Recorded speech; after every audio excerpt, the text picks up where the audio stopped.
입니다. 메리는 즐거운 또는 기쁜이라는 뜻으로 메리 크리스마스는 기쁘고 즐거운 성탄절입니다 라는 말입니다. 여러분, 왜 메리 크리스마스일까요? 아기 예수의 성탄절이 하나님께는 영광이요 사람들에게는 평화가 임한 날이기 때문입니다. 누가복음 2장에 보면 베들레헴 마구간에서 아기 예수가 탄생했을 때 하늘에 있는 천군 천사들이 이렇게 찬송했습니다. 지극히 높은 곳에서는 하나님께 영광이요 땅에서는 하나님이 기뻐하신 사람들 중에 평화로다. Glory to God, peace among men. 하나님께 영광이요 사람들 중에 평화로다. 바로 이 두 가지 메시지가 우리 인생과 신앙생활의 목적이 되어야 하는 것입니다. 과연 여러분은 2023년 한 해에 어떤 삶을 살았습니까?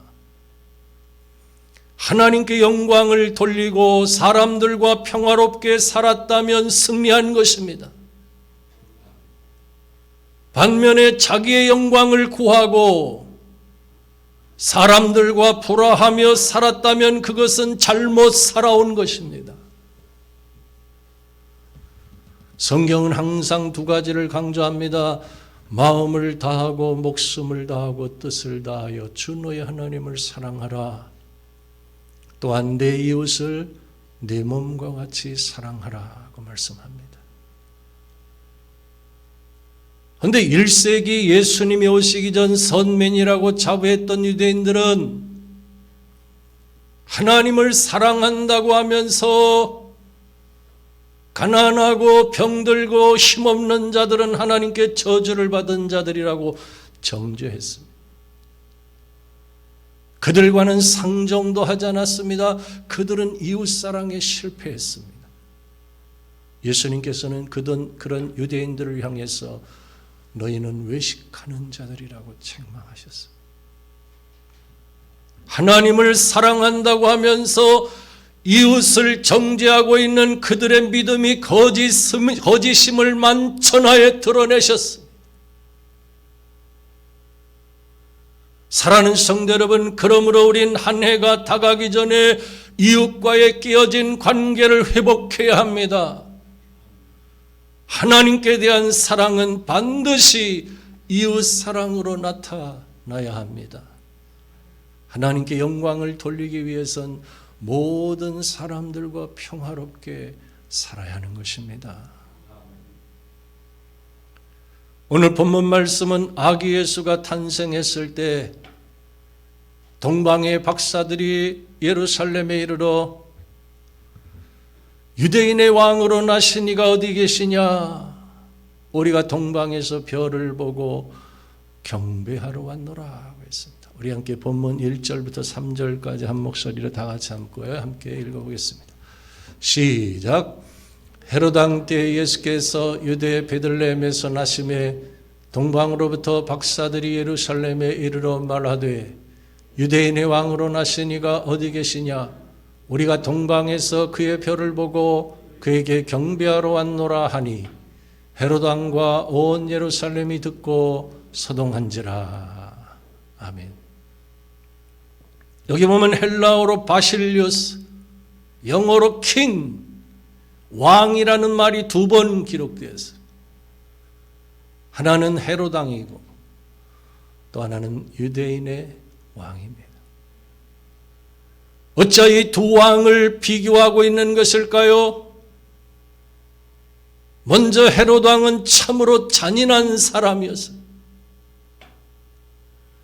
헤롯은 로마 황제로부터 유대의 왕으로 임명을 받아 33년간 통치했는데 놀랍게도 그는 자신의 세 아들과 아내와 장모와 처남까지 죽인 사람입니다. 그는 학살자입니다. 그런 잔인한 통치 말기에 아기 예수가 탄생했는데 그때 헤롯의 나이는 70세로 죽을 병에 걸려 있었습니다. 한데도 병적인 콤플렉스를 가지고 동방의 박사들로부터 유대인의 왕이 탄생했다는 말을 듣고 베들레헴에서 태어난 2살 날의 모든 아이들을 죽이라고 명령합니다. 그뿐만이 아닙니다. 헤롯은 유다 백성들에게 과중한 세금을 징수하고 극장이나 원형 경기장, 기념비, 우상의 신전 등을 건축하는데 백성들을 동원하여 노동력을 착취해서, 여러분, 이런 사람에게 어떻게 왕이라고 부를 수가 있겠습니까? 그는 왕으로서의 자격이 없는 사람이었습니다.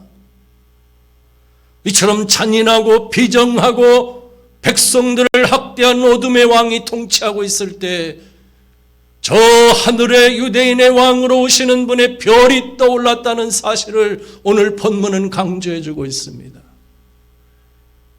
그 유대인의 왕으로 오신 이가 태어난 곳이 어디입니까? 베들레헴에 있는 한 여관에 낮고 천한 마구간이었습니다. 그는 가난하고 병들고 소외된 이웃들을 섬기다가 인류의 죄를 대속하기 위해 머리에 가시관을 쓰고 십자가에 피 흘려 죽으신 왕이었습니다. 성경학자 톰 라이트는 예수의 왕관은 가시나무로 만든 것이었고 예수의 왕좌는 십자가였다 라고 말했습니다. 여러분, 이처럼 예수님께서는 헤롯과는 비교할 수 없는 왕입니다. 온 세계 열방을 통치하고 다스리시는 왕이십니다. 오늘 본문에 가장 먼저 이방인인 동방의 박사들이 별을 보고 찾아와서 황금과 유향과 모략을 바치며 아기 예수께 경배를 드렸다는 것은 무엇을 의미합니까? 그것은 아기 예수가 유대인만의 왕이 아니라 온 인류를 통치하실 왕이심을 의미합니다. 할렐루야. 전에 예수전도단 제주열방대학에서 키르기스탄에 선교를 갔을 때 점점 이슬람화 되어가고 있는 땅에 들어가서 하나님께 예배를 드릴 때마다 고백한 것이 있었습니다. 그것은 주님은 이 땅의 왕이십니다. 주님은 이 땅을 통치하시는 왕이십니다. 라는 고백이었습니다. 이처럼 복음의 불모지에서 주님의 왕되심을 선포하며 예배를 드릴 때 그때 부어진 임재하심의 은혜는 그 어디서도 경험할 수 없는 특별한 것이었어요. 지금은 중국에 있는 모든 선교사들이 추방을 당했지만 전에 우리 교회에서 선교했던 경광한인교회 가서 새벽에 문들을 다 걸어 잠그고 작은 다락방에 올라가서 숨을 죽이며 예배를 드릴 때 주님의 임재하심이 얼마나 강력하게 임했는지 모릅니다. 예배를 마치고 작은 소리로 신음하며 기도하는 시간은 그야말로 울음바다였습니다. 그런 강력한 임재의 은혜가 1세기의 말로 다할 수 없는 로마의 박해 속에서 오히려 초대교회가 놀랍게 부흥성장할 수 있는 가장 큰 원동력이 되었던 것이, 사랑하는 성도 여러분, 예수님 앞에 설 때마다 주님은 나의 왕이십니다 라고 고백하실 수 있기를 바랍니다. 낯선 땅 복음의 불모지에서 주님은 이 땅의 왕이십니다 라고 선포해 보시기 바랍니다. 예수님은 당신의 주권을 믿고 고백하며 선포하는 자들의 삶 속에 임재하시며 역사하시는 것입니다.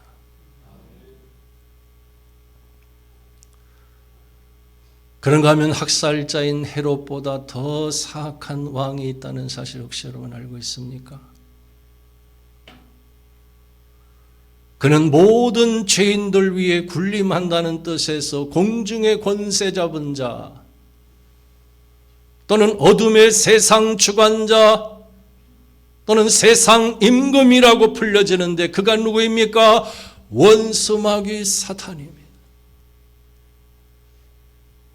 본래 마귀와 사탄은 동일한 존재입니다. 모든 악한 영들의 우두머리입니다.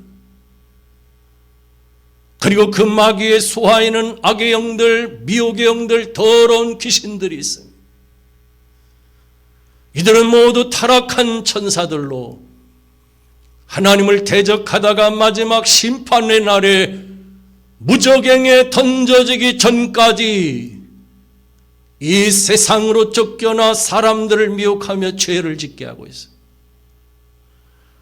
그러나 만왕의 왕이신 예수님이 오심으로 이들은 심판을 받았다고 성경은 말씀합니다. 요한복음 16장 11절에 보면 이 세상 임금이 심판을 받았음이라 라고 말씀했고, 요한일서 3장 8절에 보면 하나님의 아들이 나타나신 것은 마귀의 일을 멸하려 하심이라 고 했습니다. 할렐루야. 놀라운 것은 오늘 본문의 동방박사들이 아기 예수께 바친 세 가지의 예물이 또한 이것을 증거해 주고 있다는 사실이에요. 여러분, 동방박사들이 바친 세 가지 예물이 무엇입니까? 황금과 유향과 모략인데, 첫째 황금은 왕권을 상징합니다. 황금이 왕권을 상징한다는데 이의를 제기할 사람은 없습니다. 왜냐하면 동서고금을 막론하고 황금은 왕권을 의미하기 때문입니다. 두 번째, 유향은 성전에서 제사를 드릴 때 절대적으로 필요한 것으로 제사장을 의미하고, 세 번째, 모략은 왕과 제사장과 선지자를 세울 때 머리에 붓는 기름을 관유라고 하는데 그 관유를 모략으로 만들어서, 성경은 예수님의 생애는 모략으로 시작해서 모략으로 끝났습니다. 오늘 본문의 아기 예수가 탄생했을 때 동방의 박사들이 모략을 바쳤고, 또한 십자가에 못 박혀 죽으셨을 때 니고데모가 모략과 침향을 100리터라쯤 가지고 와서 예수님의 시체에 발랐습니다. 그런 예수님이 어떤 분입니까? 히브리어는 메시아, 헬라어로는 그리스도이신데, 메시아와 그리스도의 뜻이 바로 기름 부음을 받은 자인 것입니다. 그렇습니다. 예수님은 마귀의 권세 아래 신음하고 있는 백성들을 구원하시기 위해 마귀를 멸하러 오신 그리스도인이신 것입니다. 과연 우리가 이 뜻깊은 성탄절에 우리는 어떻게 반응해야 될까요? 우리 함께 본문 10절 말씀을 또 한 목소리로 다 같이 한번 읽어보겠습니다. 시작. 그들이 별을 보고 매우 크게 기뻐하고 기뻐하더라. 동방 박사들과 같이 매우 크게 기뻐하고 기뻐하는 성탄절이 되어야 합니다. 오늘을 사랑하는 현대인들은 저 하늘을 바라볼 시간적인 여유가 없이 살아가고 있습니다. 뭐가 그리 바쁜지 이른 아침부터 밤늦은 시간까지 일에 치여서 살아갑니다. 정말 세상살이가 피곤합니다. 마음 편하게 쉴 틈이 없습니다. 그렇게 땅만 보며 살아가고 있는 현대인들의 삶은 안쓰러울 정도입니다. 그런데 오늘 본문에 등장하는 동방의 박사들은 저 하늘을 바라보며 살았습니다. 이들은 행성에 대한 연구를 예술의 경지에까지 끌어올렸습니다. 그들은 하늘을 바라보며 연구하다가 유독 빛나는 별을 보고 유대인의 왕으로 나신 이를 찾아와서 그분께 3가지 예물을 바치며 경배를 드렸던 것이 그렇습니다. 땅의 것만 바라보며 아둥바둥 살다 보면 작은 것에 매달리거나 자빠지거나 주저앉아 버리고 마는 것이. 그러므로 성경은 땅의 것만 쳐다보지 말고 저 하늘을 바라보라고 말씀합니다. 하늘의 하나님께 감사하고 영광을 하늘의 하나님께 돌리라고 말씀합니다. 사랑하는 성도 여러분, 2023년 한 해 동안 얼마나 하늘을 바라보며 살아오셨습니까? 땅의 것은 우리에게 참된 위로와 소망을 줄 수 없는 것입니다. 참된 위로와 소망은 오직 하늘의 하나님으로부터 주어지는 것입니다.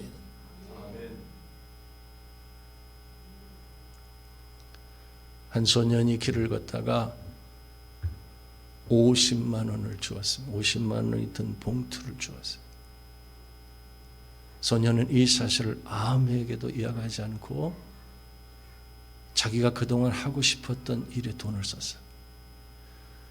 그 소년은 너무너무 행복했어요. 그부터 소년은 땅을 주의 깊게 살펴보면서 살았어요. 그 소년이 평생 땅에서 주운 것은 단추 29,519개, 머리핀 54,172개, 수천 개의 동전과 그 외에 자질구레한 것들이었어요. 결국 소년은 넝마주의 인생으로 끝나고 말았어요. 이처럼 사람은 무엇을 바라보고 사는가, 무엇에 관심을 두고 사는가에 따라서 그 인생이 결정되는 것이에요. 땅의 것에만 관심을 두고 있는 사람은 하나님께서 허락하신 하늘에 속한 것들을 다 잃어버리고 마는 것입니다.